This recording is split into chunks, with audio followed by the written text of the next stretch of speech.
Okay. Agiro ona ya gahawe ona nuwa and the wadasa on the god Gino got Gwyn. So under what dirty what dungeon hot J are they? So we're gonna get things rolling again. How was your break?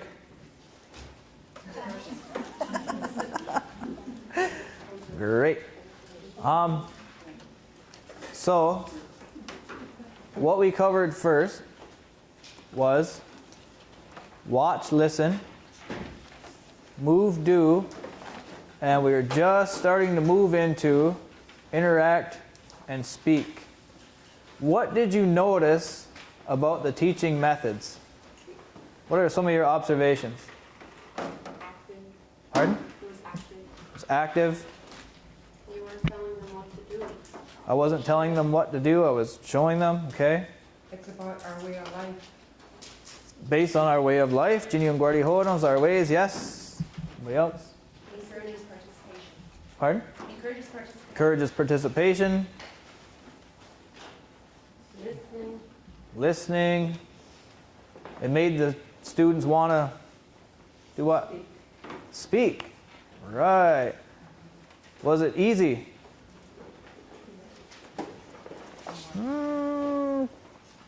Kind of, sort of. For adults, a little bit more challenging. Was it impossible for them to be successful? No. How many desks did you see them sitting behind? Zero. How many pens were they holding? How many papers were they holding?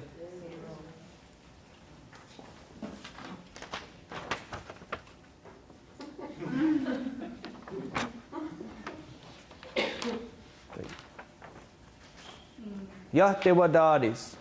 Doesn't talk. People talk. So, for those of you who weren't here, who are just joining us now, Degwan you missed out on most of the setting of the context for how this method, how this approach, I guess, it's more of an approach, came about. So we look at the chart here, we covered watch, listen, move, do, just getting to interact, speak. So we're just starting to watch a video, and this email went out yesterday. Who has seen this? Who was able to download this? Hands, please. Higher. Higher. Higher than that. Okay. One of you. This was emailed a link to this document. This, a manual of methods, approaches, techniques, strategies, and activities useful and effective for teaching Haudenosaunee languages at 6 nations of the Grand River Territory. By that guy. How do you pronounce your name? Tehotakerá tonh. Tehotakerá tonh. I was born in January in the middle of this big snowstorm, so it means he barricades himself with snowflakes. So all the old people make fun of me and say, go throw yourself in the snowbank. So what I want to show you is this. There's a how to use this manual. There is a what is the oral literacy approach, page 21. You have that chart that you have in front of you. That's on page 24. I have included 4 weeks of integrated curriculum outline for you to see how all the methods from all the the watch, listen, move, do, interact, speak, read, write, transfer, extend, how it all combines together in a unit. I've included a unit planner which you have in front of you. Now, as we go down through this, I want to show you. You see here, watch, listen. It gives you a step-by-step process, how to plan it out. Step 1, select a story. Step 2, break the story down into sub-stories. Like I said, the 7-day-long story, we can break that down into about 50 little sub-stories that we can simplify even further to be at the level of speaking proficiency, one level above where most of our learners are at. Step 3, target level of proficiency.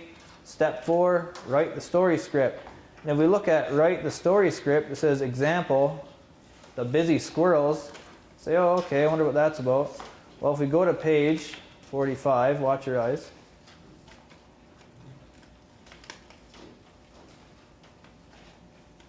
We can see. Let's stop here first. Select the story. What is the central story that models unit goals? The story should be in your language. Demonstrate and contain priority vocabulary, but don't overdo it. Model language usage. Reflect unit curriculum goals. So if we go through this list, you can see, did that story that I showed you, does it have all of these things? Is it in Ganyang Geha? Yes. Yes.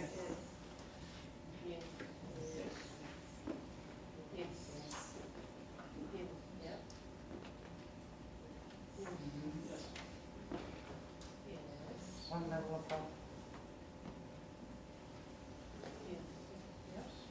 Can I make it comprehensible?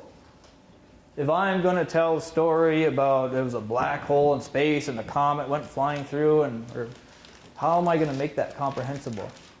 Or if I'm telling a story that occurs entirely in the dark, how do I make that comprehensible? Simplified language is used by native speakers.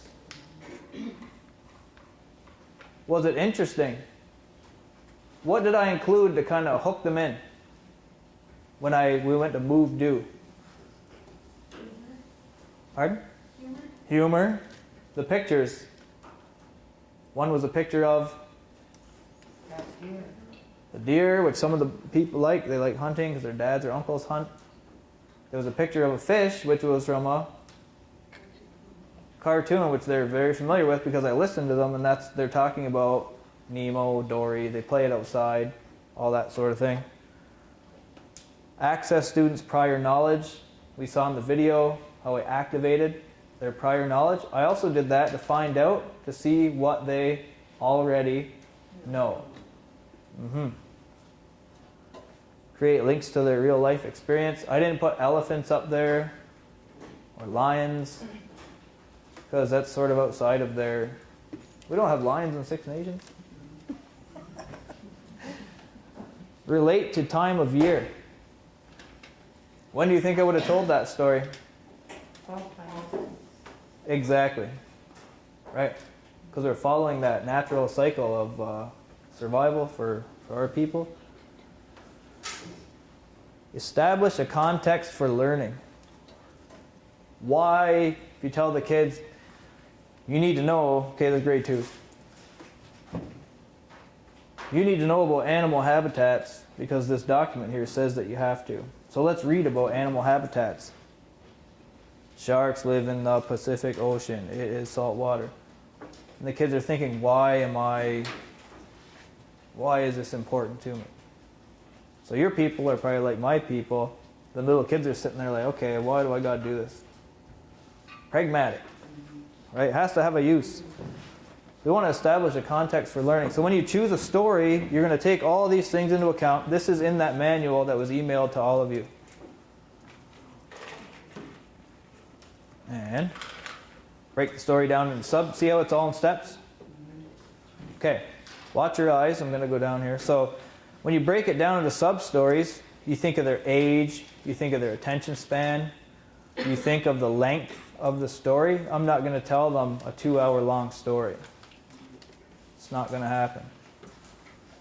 Their level of proficiency, the purpose for telling that particular story. Let's say I have some boys who aren't very engaged. I'm going to choose a story topic that I know interests them. Kind of hook them, bring them in. Not just impose what I think they might be interested in onto them.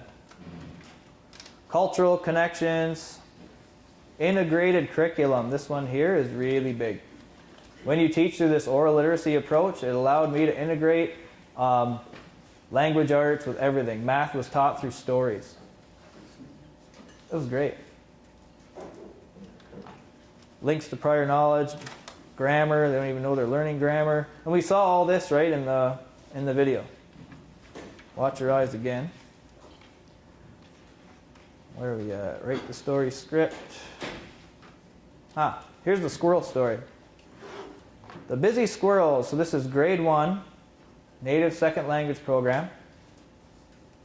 Their average level of proficiency is novice. So the level of this story will be at intermediate low. So you say this is actually in the Onondaga language, because this manual is also for Onondaga, teaching Onondaga. So you can see the story. It is fall time. The squirrels are busy. They are gathering nuts. In the ground and in the trees they store them. Sounds weird in English, right? But that's how the word order goes in Ganyak Geha. So your stories, when you think story, we automatically think this great big epic. There's the Hobbit and there's Frodo and he's got the ring and there's 3 movies and there's another 3 movies and it just goes on and on and on forever and ever and ever. These stories are simplified versions of our traditional stories. Unless your kids are very good speakers already, then you can tell the longer versions of your stories. How many of you have classes with children who can already speak your language? Okay. So that's where knowing their level of proficiency collectively kind of helps you out. What else? Okay. So then I mentioned we're going to prepare learners to listen. I don't know how to get this smaller. Okay, there we go. Now this has methods. A mind map. You give them a piece of paper that says Chester the squirrel in the middle, and they write all the words and things they know how to say about Chester the squirrel all around that mind map. This is before you tell the story. You may be at lunchtime, you read your little kindergarten's a picture book about a squirrel that models for them the language that you want them to acquire, that models for them the language that they're going to hear in the story that's the central story for your whole unit. Maybe you give them pre-listening prompts right here. A hickory nut basket. So if I bring in my people make baskets out of black ash splint pounded from hardwood trees. And so I would bring one in because they know it's for collecting hickory nuts, and they know that every year we go collect hickory nuts in September, and that we bring them in our school and we dry them, and then we crack them, and then we make cake out of them and pudding and all these different things. Because it's good, right? It tastes good. And so if I'm going to prompt them, I bring it in and I kind of set it there. For the novice level learners, I'm going to ask them things. This is in Kyuga. Tehotakerá tonh. What is that? Sunat go toh. Who is that? And I might just set it there, and guaranteed, those kids, they ask me. They're like, okay, Deho Nahorati go yoderdi hande. What's that for? You're getting them what? Primed. You're getting them interested. They know something's coming. They know, they see that basket sitting there like, oh, onanokara osogwa, hickory nuts. And they look outside because kids are smart. Oh, yep, the leaves are turned color. Oh, we can see the hickory tree. Right, we know we're going there soon. That's at the novice level. For your intermediate level learners, you're going to ask them other questions. Oni wa terodon tigon. What kind of basket is that? And then your intermediate level say, oh, onde watstakwe, onde wa sokwaroroge. We're going to use that to collect nuts. So your kids, some of your kids will be able to say that. Then your advanced level students, what are we going to do with that basket? So you have them explaining. You see the different levels of response? This is the same class of children. So the question about, well, what happens if you have a really proficient speaker in there? Then you differentiate your instruction to meet each child's needs in your class. If it's adults, same thing. You know what each one of them can do as the teacher, and you teach to bring all of them up. All this stuff is in this teaching manual. There's pre-listening questions. Here's some other ones. So novice is a lot about words. So novice, you're going to ask them, Gatni gayong kirhida son ajanderdi. Onahoram gumadiyatsun. What are the names of the trees you know? And they'll say, oh, gonerdon, white ash. Otzorda, black spruce. Wahda, hard maple. Then you get to find out, what do you get to find out? What they already No. know. Does this help the other kids who are sitting there listening to them? Because they'd be like, Nahora gondon, Otzorda. What does Otzorda mean? And then I would say, oh, Ekgerhido de. And the kid's like, oh, Ekgerhido de. I would say Otzorda. Otzorda gon. That's what it looks like. So there's constant interaction. All right, so these are all the methods for watch, listen.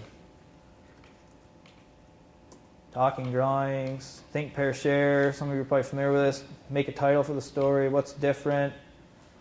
They're comparing. So maybe you take them out on a nature walk and you go by a hickory tree and an oak tree. And then you're looking at them both and then you're asking the kids right on the spot. What's different about these two trees? Some of the kids have got sticks and they're playing in the mud. And a few of the kids are looking at them like, oh, tigon an okra, that's a hickory. Tigon e garito, that one's an oak tree. Oh, zakgane onerdate. They're different. When the other kids will say, oh, degyat dihan. Degyat dihan. And then you get to see what they know. There's all the sharing that goes on. This is before you even tell the story. So if you know you have a unit coming up on animal habitats, maybe the whole 2 weeks in the fall, September, you're taking them on nature walks. And they're seeing that Teoskenunu de Goyanuni, there's deer tracks there. Oh, Zaga, you know what's the runyo? Up the Gohyuhadache, a deer, there's raccoon tracks by the creek in the mud. That's where they like to hang out. And you can point all that out to them because you're getting them ready to listen. So then you tell the story. This one here, we basically just stand there like this and tell a story. And customarily, people who are listening to the story, they would sit there like this. That's a respectful way to listen to someone talk when they're telling a story or giving a speech.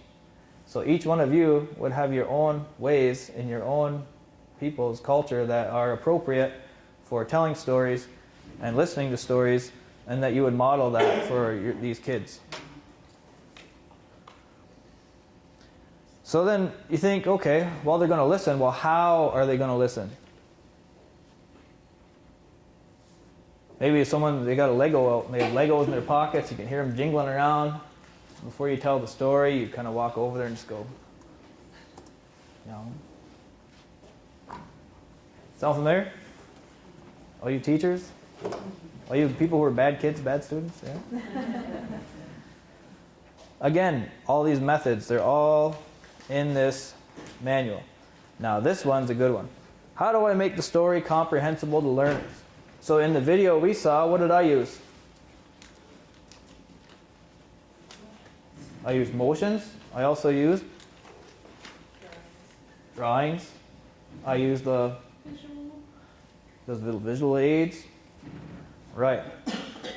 This is absolutely critical because whenever a language learner hears something, they're trying to figure out what it means. If that's in here, how do we know that they understood it? That's where the move do comes in. We get them to move it. We get them to do something with it. They can draw it, paint it, sculpt it. I used to have this big chest in my class, and it had all these different kinds of fabric in it, and pieces of leather, and animal tails, and all kinds of different things. So when they would act out the stories, I would give them time sometimes and make up these little costumes. And kids like it, right? So under this one, cartoon. You can go to a ceremony where you can hear the story. Can 8, it's a computer program. Corn husk dolls. So this one here is a chalk drawing. It's a grade 2 story. The hunter defeats a toh, and spring comes. This is an old story. That's how I made that story comprehensible to those learners. The second time I told it, I used this picture to point out all the different things. Do you ever have them draw? After. After? That's the move do part. Yeah. Which we're going to watch a video that's going to show you that. Okay, corn husk dolls, we grow corn, so we have corn husk dolls. Your people will have your own dolls. Cultural practices, dress up. You can see there's so many, this is all the methods you can use. This is a grade 3 story. I hand drew pictures for it because you can't. The other part about this oral literacy approach, did you notice any textbooks in the picture? No. Did you notice a stack of Houghton Mifflin grade 4 math textbooks sitting there? No. And why aren't they there? Do they exist for the Mohawk language? Nope. Any of you who have ever been teachers know we are lower resourced languages. This approach is designed to be quick for a teacher, so you don't have to spend so much time prepping materials. Your main materials are this, this, this, and this.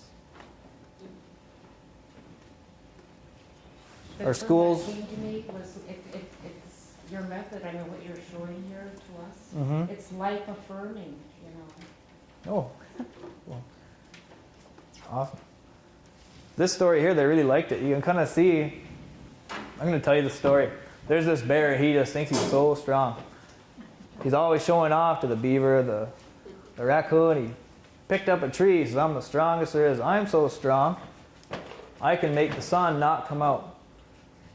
Here's a chipmunk. So the chipmunk says, I bet you can't.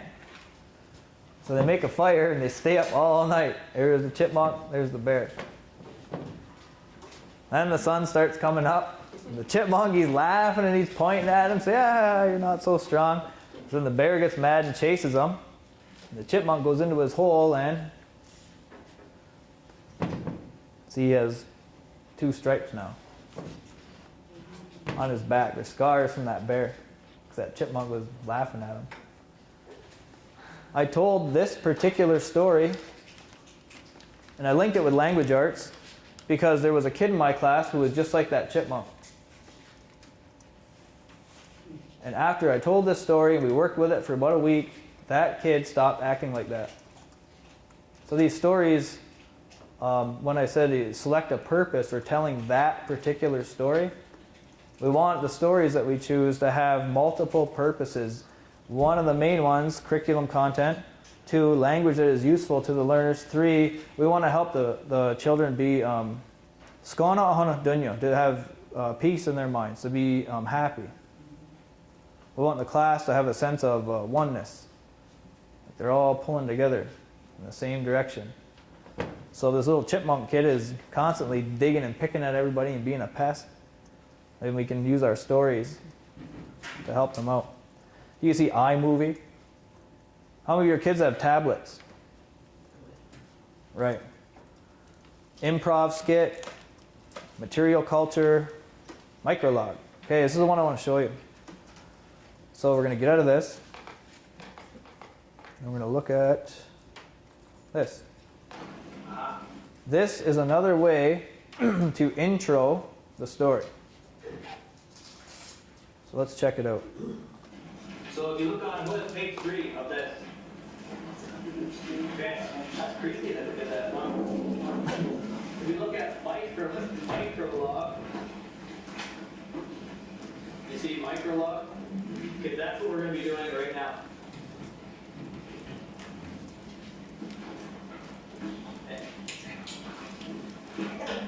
So what you're going to see is called a microlog. I learned this at Dartmouth College at that Rassius Language Center. They will actually travel to your community and provide 3-day-long training in Rassius method. There are about 85 methods they have of teaching language through drama, movement, these kind of methods here. It's kind of where the idea comes from for all this.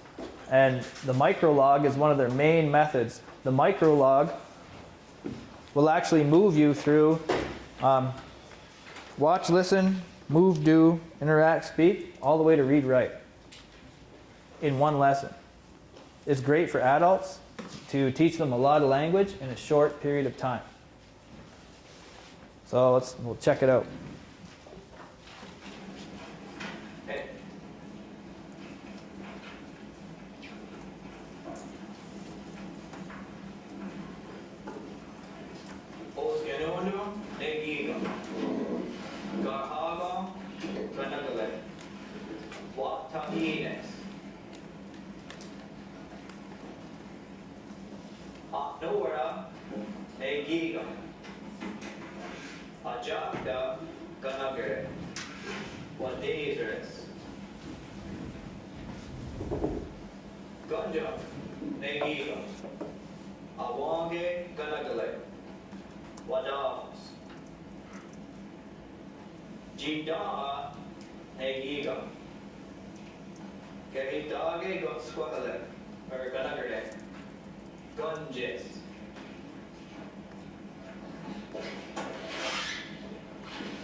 Everybody understand?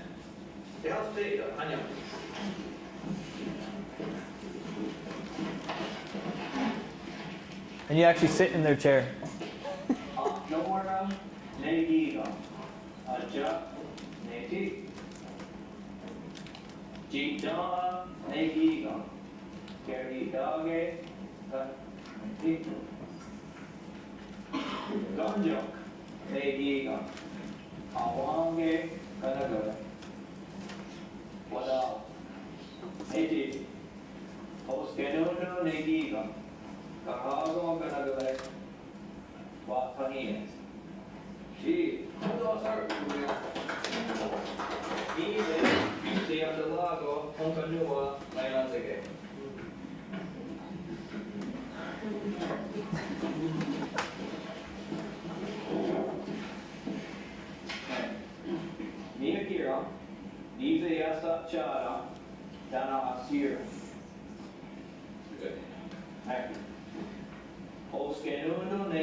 They tried to trick him up, and he was too slick.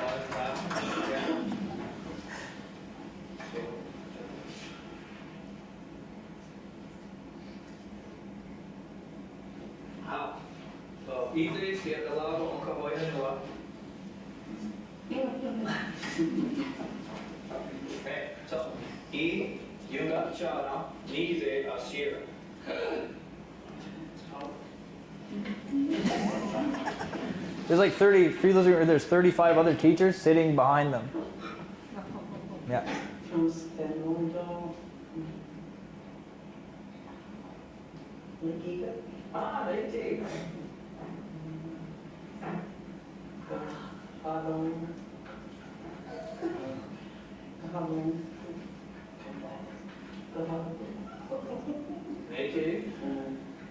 Never took Mohawk before that. Okay. Waiting. Chị có gì gì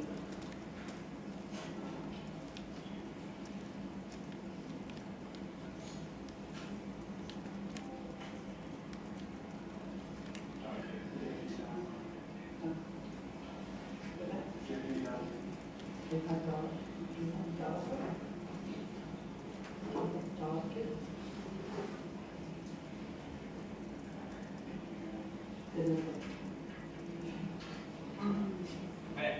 Look, waiting.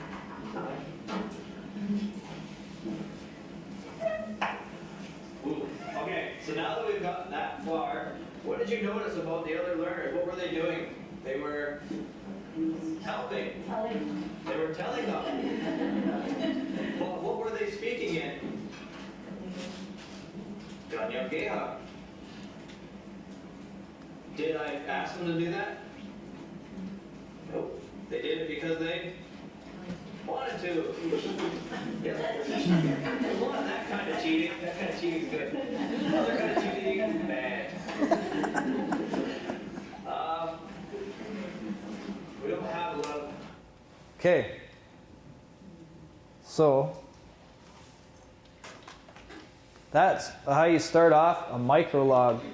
Now it progresses and can be done in a few different ways. So it still says day 1.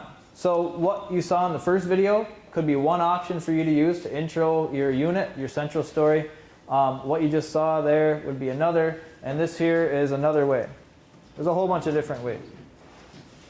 So, Okay, I'll show it to you real quick. Okay, the way. What tahines? What tahines? What tahines? What tahines? What tahines? What tahines? What tahines? What tahines? What tahines? What tahines? What tahines? Garhaga, ganagale, what tahines? Garhaga, ganagale, what tahines? Garhago, ganagale, what tahines?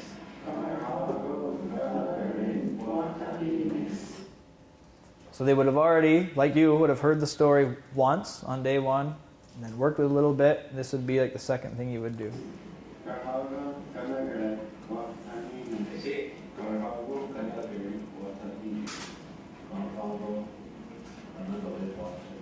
See?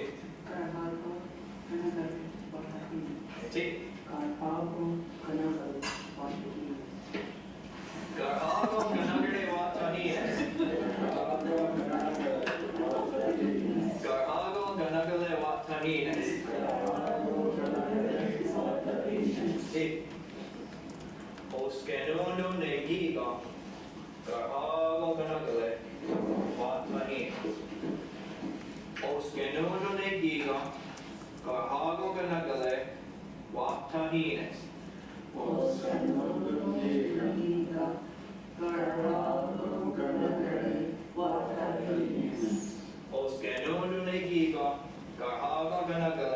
what tahines? Oskenono negigo. Garhago, ganagale, what tahines? Oskenono negigo. Garhago, ganagale, what tahines? Hey, T. T. Hey, T. Oskenono negigo. Garhago,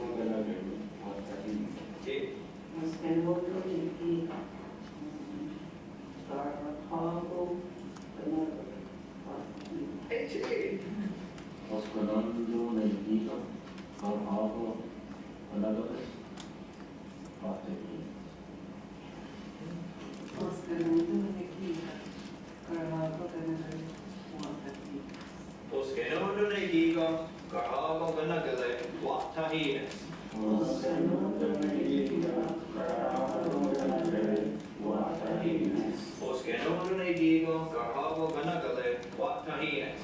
Oskenono negigo. Garhago, ganagale, what tahines?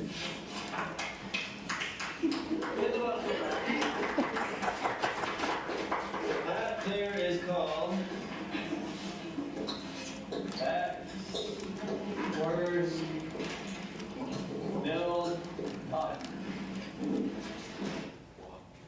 called backwards buildup. And some of our words can be very, very long. They're made up of a whole bunch of little parts and pieces. And generally you start with the root and then you go from the back to the front to build the word. So this model fits very, very well with my language. Let me see, okay. Some of you have heard this a whole bunch of times. If I go like this.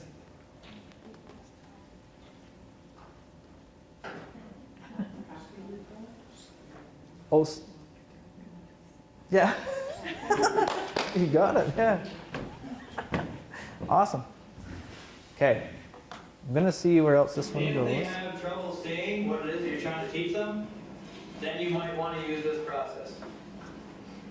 With adults, you can do, there's error correction techniques with this. We spent 3 hours just on this method alone when I took that RASIUS training. They show you how to correct errors.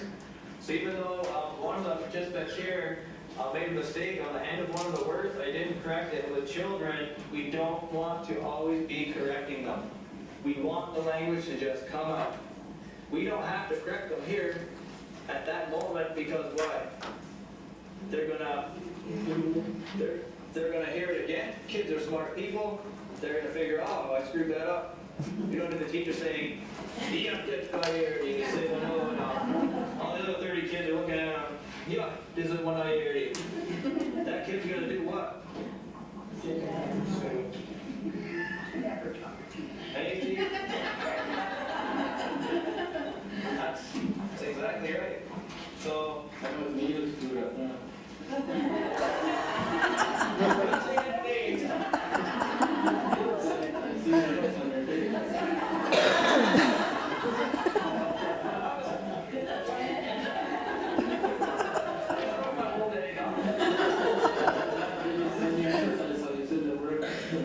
Right.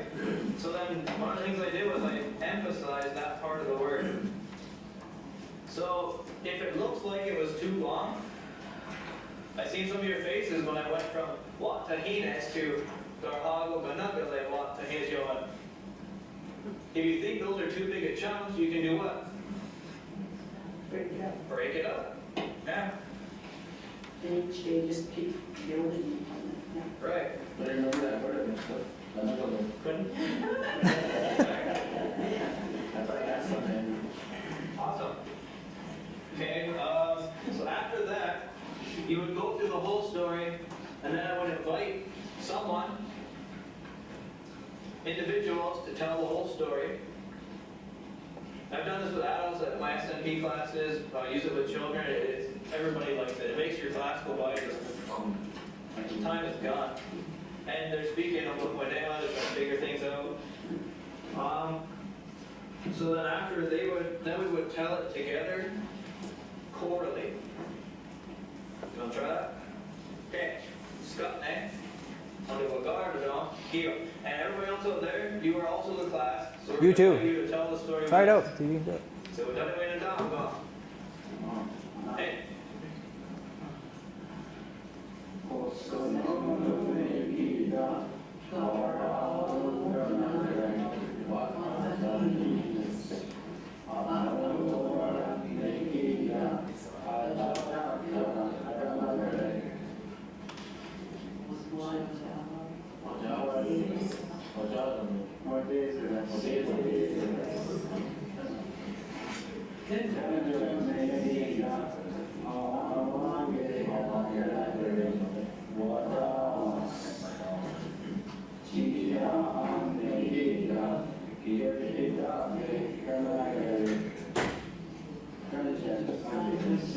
There's a lot of sort to it, but okay, so after you do that, then you have them go up and write it. If they know how to write or print in Gaikono or Benamgeha, then you have them come up and they actually write. I use the whiteboard for that, some of the drawings up there. They'll come up with a marker and they'll stand there.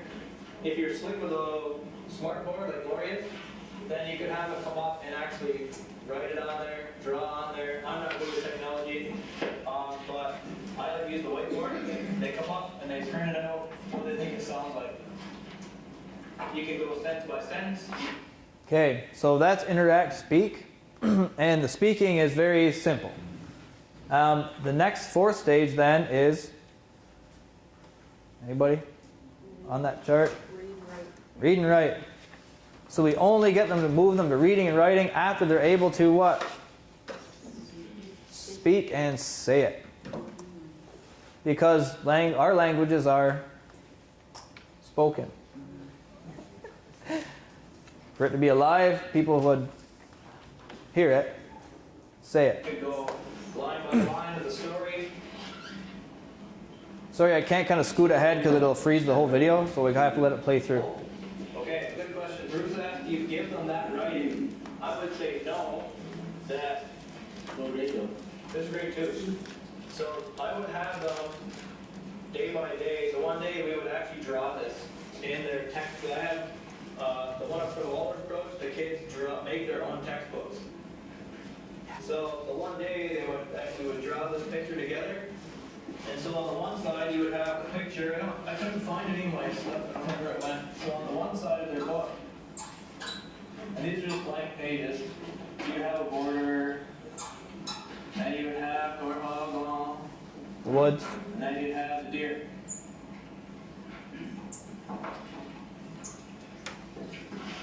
Then on the other side, you have lines of text. The lines of text would be, oh, whatever you're writing here.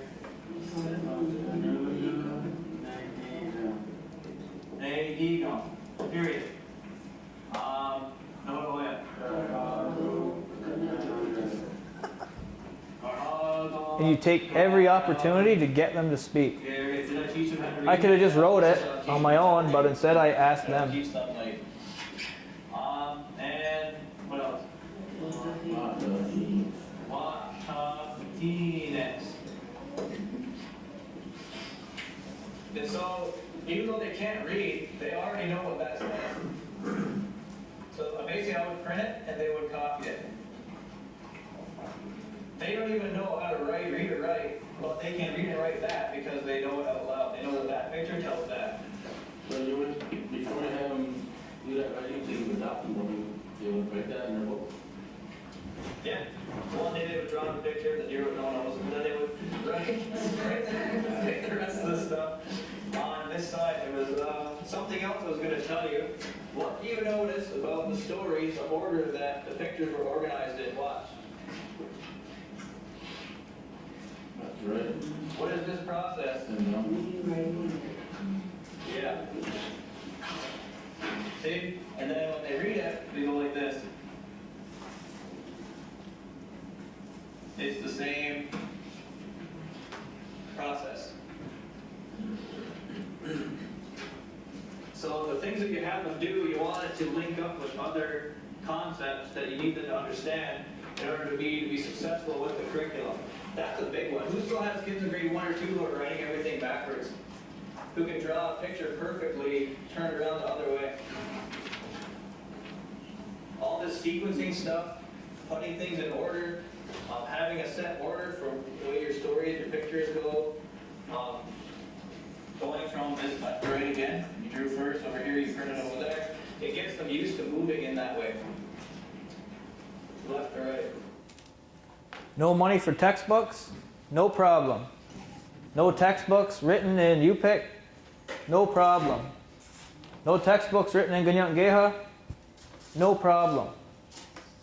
Why spend considerable amounts of time and money and put speakers in a curriculum center stuck up in a corner of a building somewhere where they're not using the language and they're just translating these math textbooks and science textbooks, and it's not our knowledge, it's not our stories, Here's an example. it's not our words. Yeah, All the language is written on one side, right. in our language, and then the English on the right. Yes, This was done with the elder and linguist. right. This was not permaculture. Right. Those are useful when they get older. And so I was just at a curriculum center at a school where maybe a quarter of the teachers are native speakers, and they had 2 native speakers up in the curriculum center with the door closed all day, sitting there going like this. And I was just like,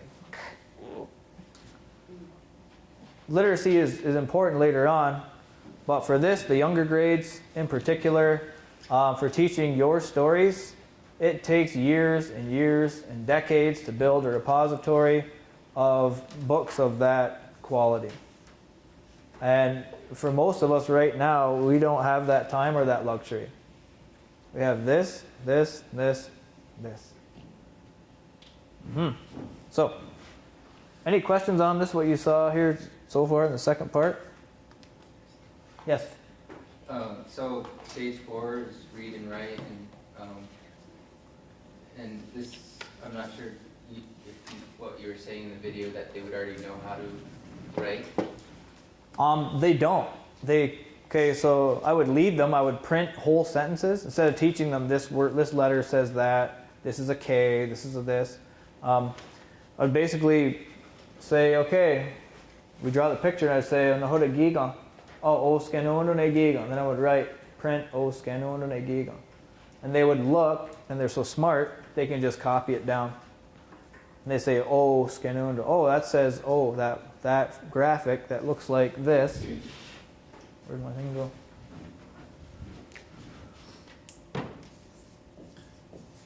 You probably can't see this, but and I write it like that, and I would say, this is a tonal lengthener, and this is an up stress, and this here is the nominalizing blah blah blah.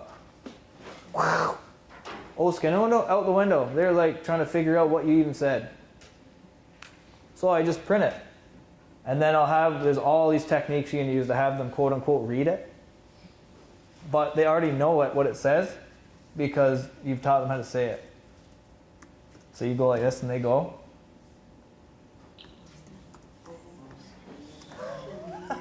Yeah. Well, you read Mohawk. Awesome. Right? You do this for 1-2 years. I never taught those kids, quote unquote, how to read or write. They taught themselves. Yes. I led them to it, and then they picked it up and did it. And it was through watching, listening first, moving, doing, speaking, interacting, and then reading, writing at the end. So, I got to show you these ones. These ones are, this torture one is a lot of fun. I don't know why they call it torture, but... See, we're having fun right here in this. Are we doing an interpretive dance for the class? No? Anybody want to try that? Interpretive dance is one of the methods of moving and doing. We tried it, but my class just wasn't having it. But it's in this teaching manual. If you were trained to be a dancer, or if you dance in your culture or ways, and your stories are accompanied by dances and masks and little shawls and little rattles, right? Then maybe you would use that to have them retell the stories. Maybe you have laws or rules that only certain clans can tell certain stories, or certain houses can tell certain stories. Am I right? So that would be up to you to kind of work that all out. Don't be scared. Okay. We can sing it. We can turn that little story into a song. That's not my forte. Maybe it's yours. Maybe you love singing. Maybe your class loves singing. Then you're going to sing it. This one here. I want to try that one. But we're not going to, because we don't have a lot of time. This one here, so if we had our participants, one of them would be doing the deer actions, one of them would be doing the turtle actions silently. The other one would be, well, let's try it out. Come on back up, participants. We'll have Big Hustle Tate talk. He's going to lead the room. You're leading the room. Go up, and you four come back up. Now this is move, do, combined with interacting, speaking, sort of. Okay, so you're going to be the, go with this. Do the, go with this. No, we're not. And you are the oil.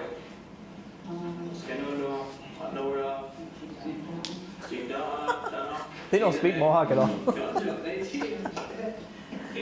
Okay, so what you're going to do, you're going to stand up, kind of go around and do some of the actions. And then he's going to come in and put you in order of sequence of the story. 1, 2, 3, 4. And then he's going to tell the story. But you don't sit down. You keep moving and he's going to tell the story. Everybody got it? Keep doing it. Say when you go. Yeah, keep doing it forever. Like, forever. Okay, so he's coming in and he starts kind of move around. Okay. Everyone's curriculum says for language arts, sequencing. Right? Start, beginning, end. Right? Everybody know what I'm talking about? Language arts.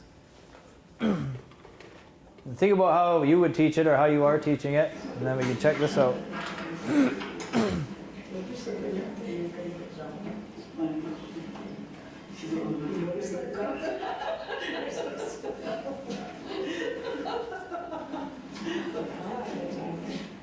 So that woman there has been a teacher for about 35 years. That one woman. That lady's been an elementary immersion teacher at Puga about 25 years.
Then you want to, what do you notice at the end of all their little achievements? What happens? Congratulate them. We're happy. We celebrate that they were able to do it. It's really, it just builds them up. So that would be something that's it's called torture. And so what? Okay, it's called torture. That's one of those Rassius methods. Now, this one. It's called waves. It's another one of those Rassius-y kind of methods. And this one here combines almost all of them together into one thing. And the longest wave that I ever did was with 8 people. And they had, what did we make? We made apple crisp. So, well, hiwane wa dayande. And so they had to explain in steps. And they're actually holding what they would have do at the certain. So we had one person with a peeler, somebody else had a corer, somebody else had a paring knife, someone else had cinnamon. And then all the way down the line. So and this is kind of how these go. Say this. I picked 4 volunteers. This again would Now, these women have been sitting in the back the whole time. They haven't been up to the front once. be on day 3, day 4, after you've already introed the story. They worked with it a couple of different ways. So now, I've given them the lines of the story in print. Right, this will be more effective. Go to our first batch of volunteers, come back up. Sorry, we'll switch. Right? Yeah, you're not. They chickened out. Leojes, and Jeff, Tehotakerá and so you would have exactly the same story told at first in the waves. So for your kids and your like novice, intermediate, low-level learners, you would give them something familiar that you've already would have worked with them. This is like a day 3 or day 4 kind of activity. Okay. Yeah. Okay, neat, that's good.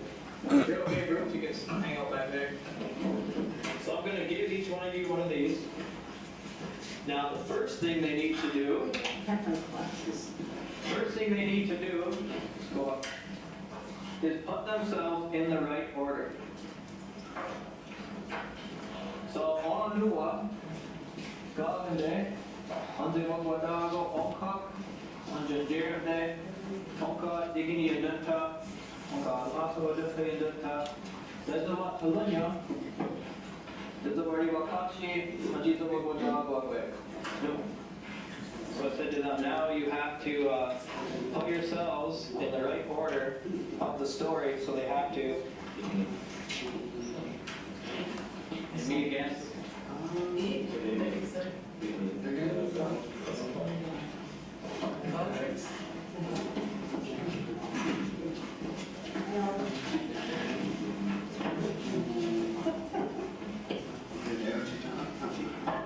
Okay, out the door. So how this works is, the first person says their sentence. The second person says the first person's sentence and then their sentence. And then the third person says first, second, third. And the fourth one says first, second, third, fourth. Ready, in. Mr. To Lenika, Arhapon, Kanagri, Atahis. Uskanando ni tika. Karhago kanagiri. Watati. Amura ni tika. Achapte kanagiri. For these. Oscanando Netiga, Tahabu Ganagare, Matahimas. Anora Netiga, Ajapta Kanagare, what is this? Gunjuk Negiga, Awangate Kanagare, what else?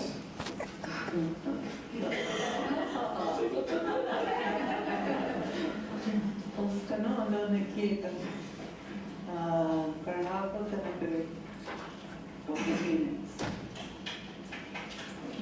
Anora Nikita, Achapte, Kanagari.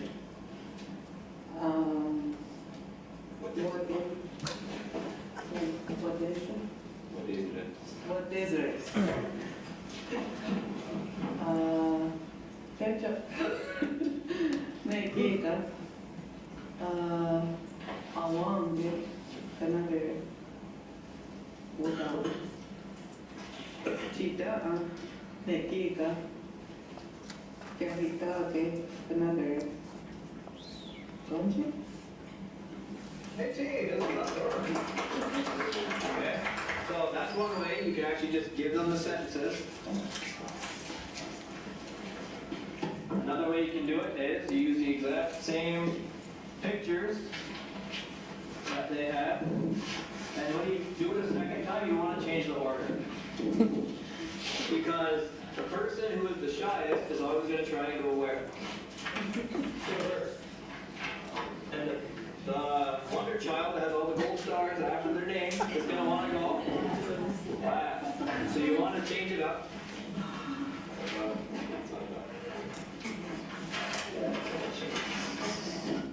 See, I tried to give him the picture and he said, oh, Nesaga. Oh, that's the same one I already have. So, if we think about that, what did you notice about the starting?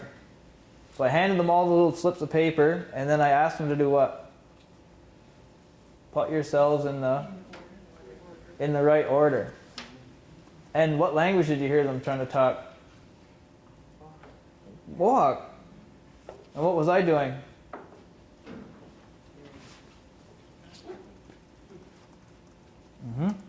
And then the whole drill that was going on, who was doing all the talking? That is the goal.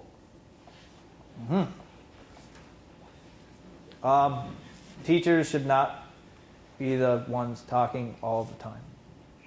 It should be eventually the students. That's our goal. Okay, new one. So they have to do it again.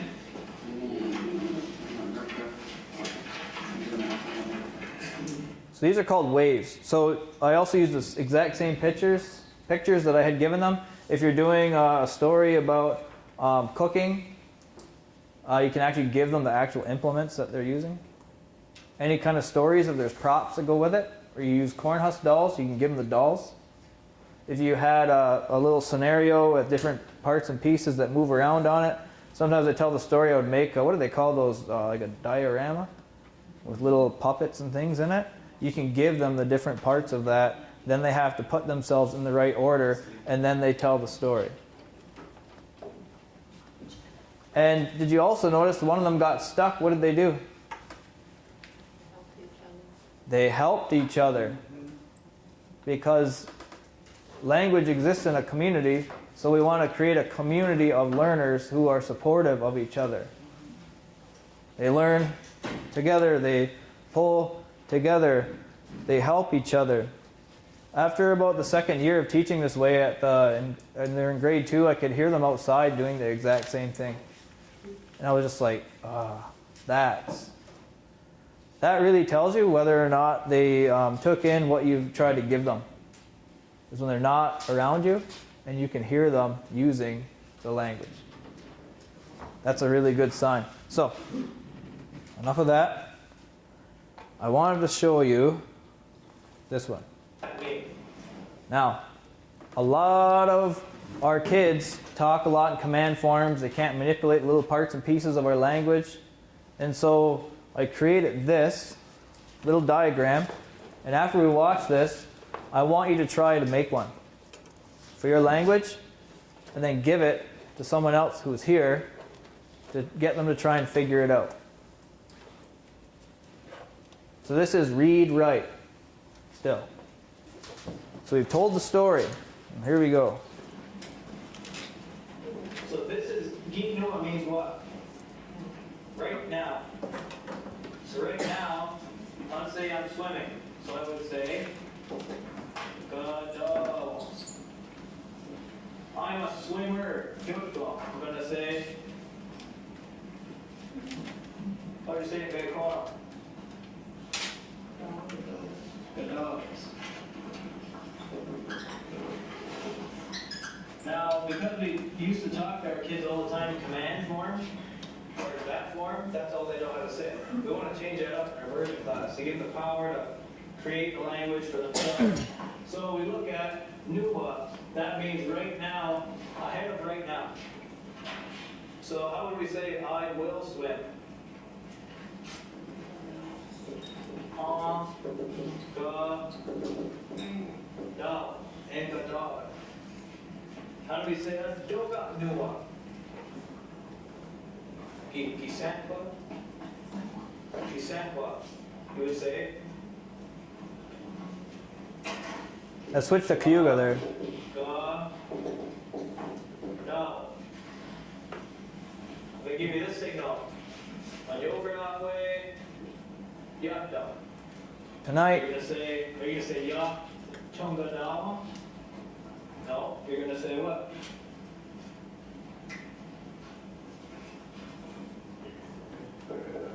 AT, ya Chongadao. Inua? Ya Tigajerha? I didn't do it. Tigadamos, it would be what? I didn't swim. I'm not swimming right now. Tigadamos. So let me go over to, this is right now, before right now. I did swim, we would say.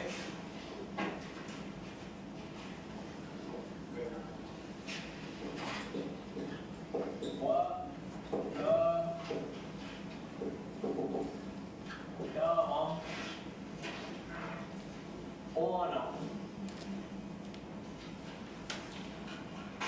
I'm already swam.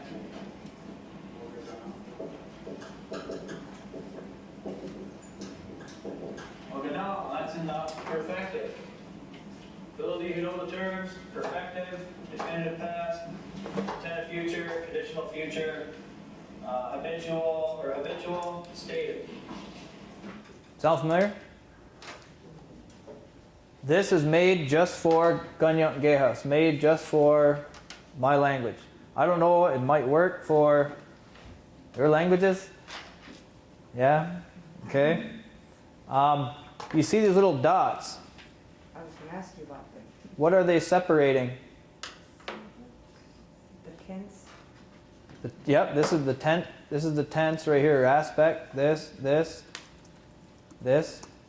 and that.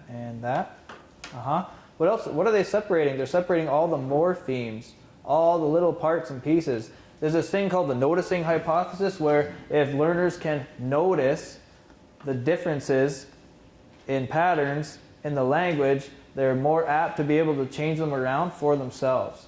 So we want to do everything we can to help our learners recognize those patterns. One of the ways to do this is to write our words with these little dots separating all the little parts and pieces. So we can see that adawa. It's the same. What does it mean? To swim. Nua means ahead of right now. En meant will, would. We can't negate will, so we can only negate this form. Yata, that's where that goes. Always. We know these rules. Linguists have helped us for 100 years. We know all the rules for our morphology. Am I going to explain it that way to children? Hey, little Johnny, that's the perfective, buddy. You can only negate that one. He'd say, oh, Deho, you're so funny. You're so crazy. I don't even know what you said. Adult learners, you're so funny, Deho. I have no idea what you just said. Yeah. So basically I would make this sheet.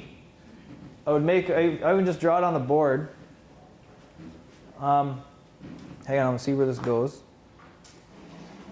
These are the ones I wanted to show you, give you time to work with. Yesterday, I didn't swim.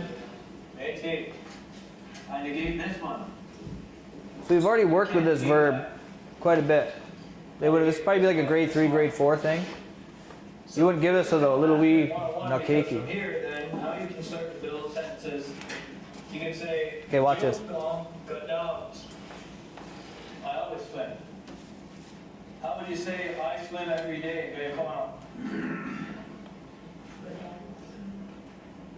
Every day. I definitely correct. But no. Okay.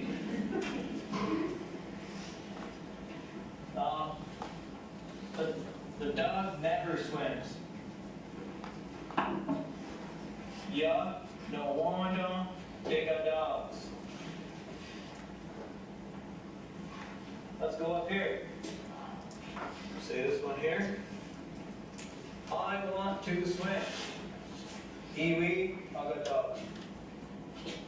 Evie? Agadawa. Iye, oh yeah. It's being Cuga now.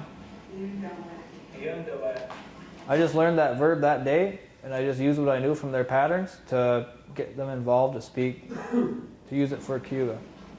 So then if your students start figuring this out, then you could just erase this. Erase these. Instead of writing the form, you would write time words. Putting words like this. Your, nay, and then you go like this. Means tomorrow. You could say, ige, le, I want to. something. Well, then over here, you're going to put the root for. So all you do is you put this on the board, you give them a sheet, and it has this word written on it somewhere in here. Maybe you put it over here in a different color. Maybe you say, waga, dama, and then you have this, you say, ya, article, de, something. So they know they have to do what? Fill it in. There's the root they're going to use. Igale, or agada. Adult learners, would this help you? Is this complex? No. I've seen some very, very complex graphic organizers for some West Coast languages, and I'm like, how do you figure that out? That's so complicated. So these methods are very simple. The language is already complicated enough without us making it even more complicated. Okay, languages. Who could make one of these for your language? Awesome. Anybody else? Want to try one? Hang on, let's try it. Okay. Now, who volunteers? Who wants to get up and move around? Anybody want to come up? Try to make one on paper first. I'm going to show you already. Put it in English, put it in your language and see if it works. And then if it does, then we'll have you come up and put one on the board. You can pick someone of your same language and then have them come up and try to fill it in. Sound good? So this is what I did for 3 days with these teachers, and we didn't get through a quarter of those methods in that manual. Yeah, we don't have a lot of time. So one going down. I don't know your conceptions of time, but ours, this is right now, generally stative. This is what's called future, but we don't say future, we say everything before now, up till now, that will go forward. And then before, right now is before, right now. And then this one here, we're going to say always. Let me see. Always, or like swimmer. I'm a swimmer, or I swim. Gadavamos. Always, right now, before right now, future. So we'll say will, might, did, have done. Does this look, you have all this in your languages? It's the tenses. Yes. Have done. Fancy linguistic terms, right now is the state of being right now. Always is the habitual, you're habitually doing something. Did is the definitive past. There's other fancy names for this. Have done, perfective. Intentive future. Conditional future. You have all these? So try to make one out. So what you do is you pick a verb root. So let's say, what language do you speak? You're talking about me? You pick. What's a simple verb? Ellipse, well, I'll give you a word, ellipsinum. Okay. Verb. To, let's say to walk. To. Okay. Just walk, Anybody want to come up? You want to? just walk. Okay, how do I spell that? P, you want me to? Yeah, come on up.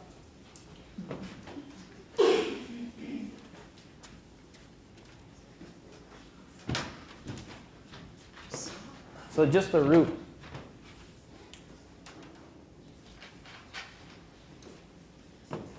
Okay.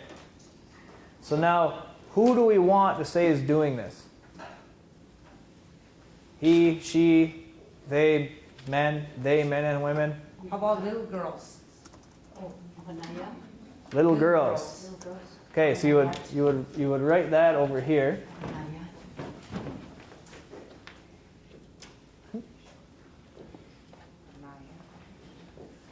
Okay, so this is what you would have on the board. Probably wouldn't have English. They would know, like in Moaka would write the actual morpheme for will, E-N, with a dash. So it would look something like, you want to fill them all in? Okay. Well, I'll erase the English as you write the, okay. No, it's inukbeak. Inukbeak. Beak. Beak. Okay. Okay. Did.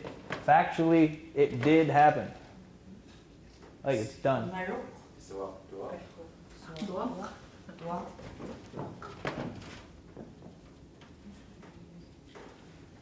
Has happened, have done, perfective.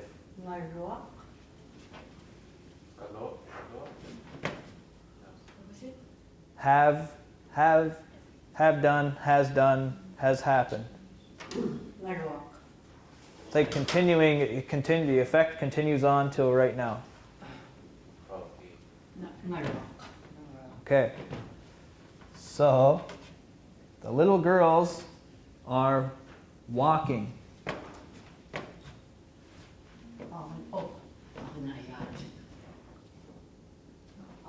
So how do we say they, females, are walking right now? How would you build this word?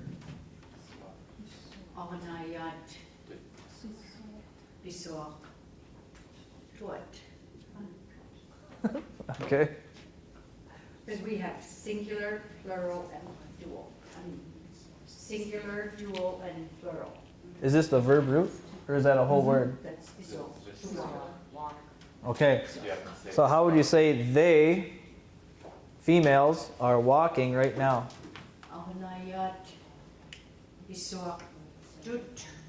Okay. So you would write that here. So you would put one piece there and one piece there, right?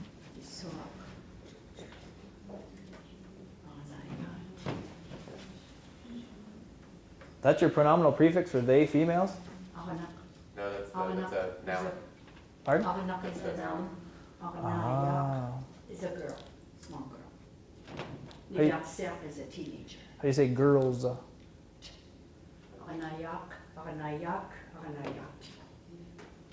Okay.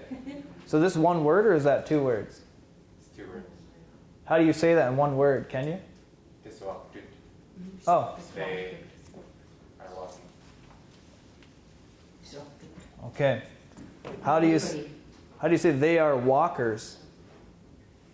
They walk. So you would write that one here, right here. Try to see if it's going to work for different languages.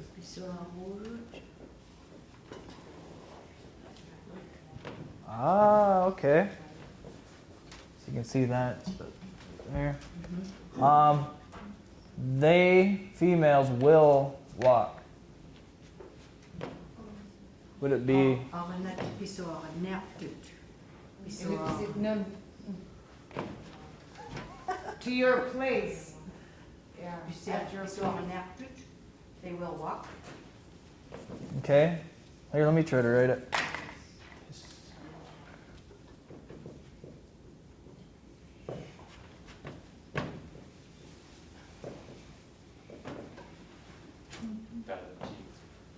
G. Where's that? That turns into a dotted G. Oh, wonderful. It rolls. Was that, am I close? Okay. So then this one would be,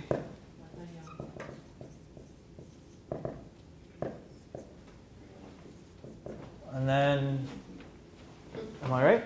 Turns back to a Q. Ah, okay. Yeah. So you have rules. Okay, and then I bet Pisuak, Twak, Twak. So drop one.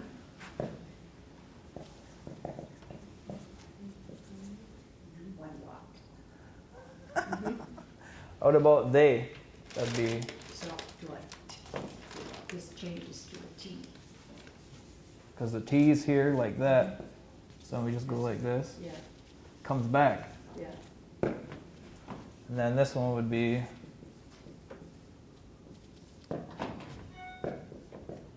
It drops. This one drops.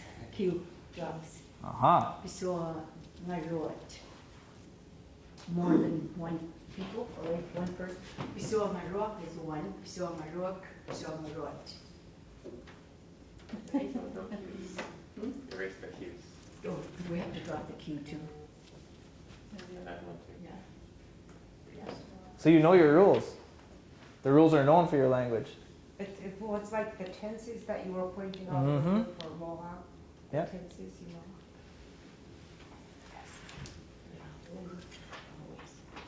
Awesome. Yeah. Thanks.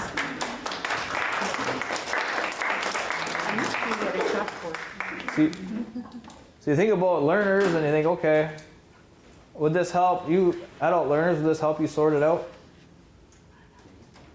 To organize it? Brian Miracle on their website, this ungwawana.info. You want to go to their YouTube channel. They made a bunch of videos that do show this. So they made like Lego characters. They walk through a city and they do all these little things in Mohawk that show you how these little things, these parts and pieces might change. That's a lot more fun than doing these, but these are very useful for adult and older learners. I tried them out with kids in the NSL, and they could do them no problem. That's the 40-minute snippets a day. So this is a stage 4 thing, read, write. Anybody else, any other speakers of any different languages? Do you think it would work? Did you make one? Yeah. Come on, let's try it out. And then that'll probably be it.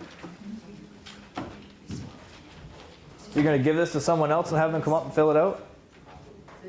Yeah. Let's leave that one. That's cool. I'm going to take a picture of that. Yeah. We'll make it and then have someone come up and fill it out.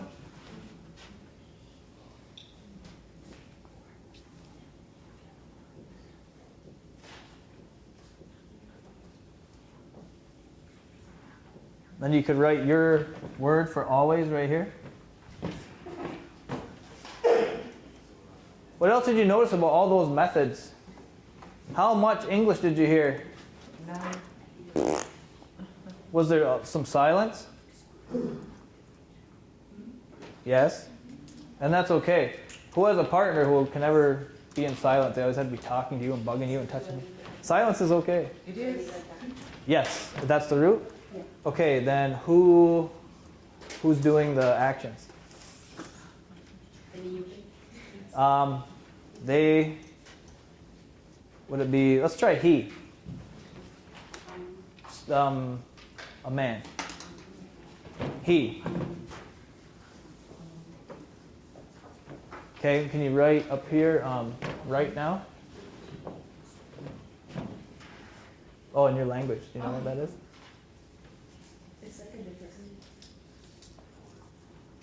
Let's have it.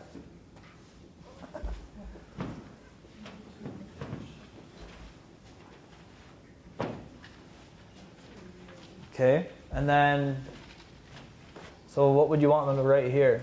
will, right? No. You would just put the little part that means will.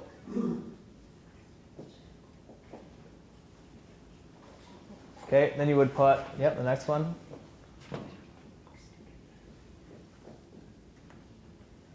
And then you would put, has or have, like this one.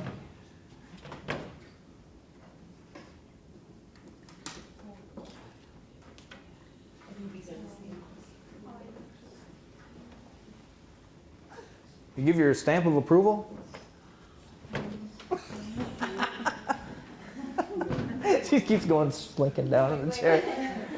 Okay. It's good, because like, if she's talking from her perspective, because like I hear people in the back saying that they're not the person and they're saying, or like that, when she wrote the jiko at the top right, Yeah. if you were talking about like the guy doing it, you'd say, jiko, that he will do it. But then she's saying from her, she's gonna, angkok means person, or like a ball, or playing basketball or whatever. Oh. She's saying she's playing, so she wrote jiko. So it's like her doing it.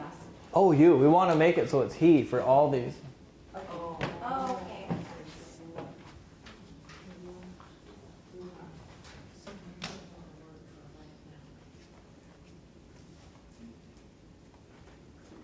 Okay.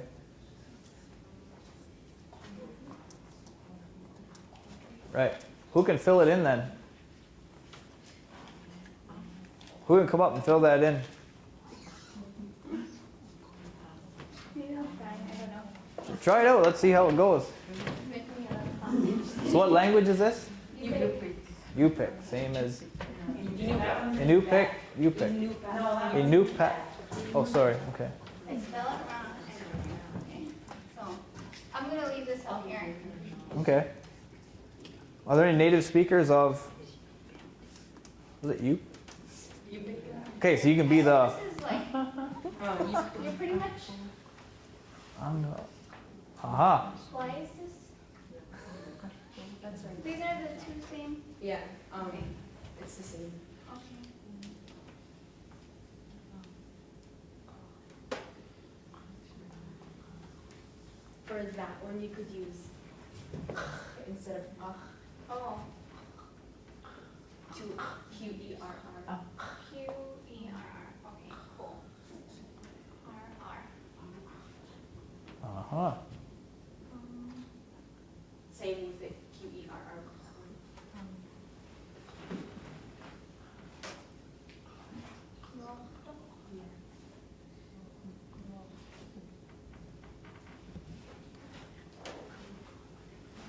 I have to do this one too, or? Oh yeah, do them all. Do them all. Go through it all. Okay. You can already see the rules coming out, right? You can see where things change. You can see it's consistent. There's patterns.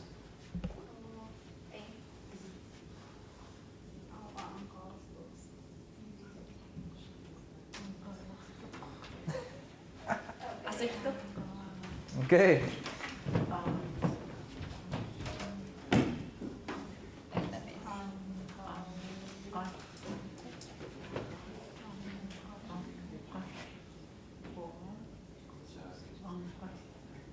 Oh, it changed.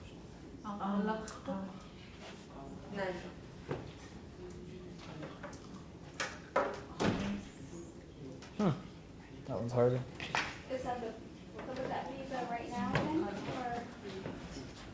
One time it seems right, always, another time it says to be, certainly doesn't. Usually, seems like the old group is the usually. Ah. Will group is usually, right? And then always. bilachto. Yeah.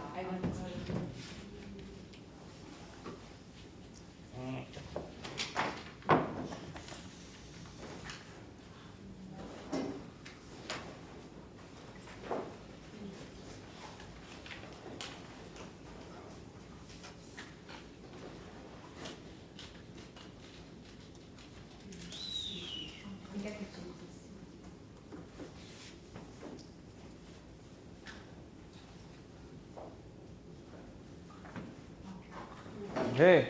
Let's have a round of applause for our volunteers.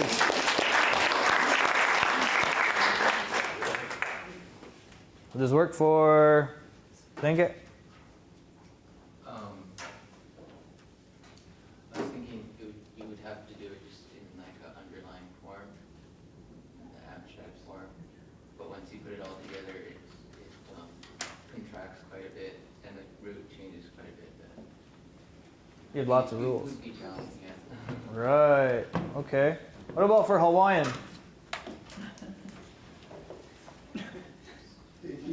Do you have polysynthesis? Little parts and pieces combined together to make great big long words? We have long phrases with lots of little words. Right. They're not written as one word. Okay. But you can't say those little pieces by themselves. Okay. Who thinks this would help your learners?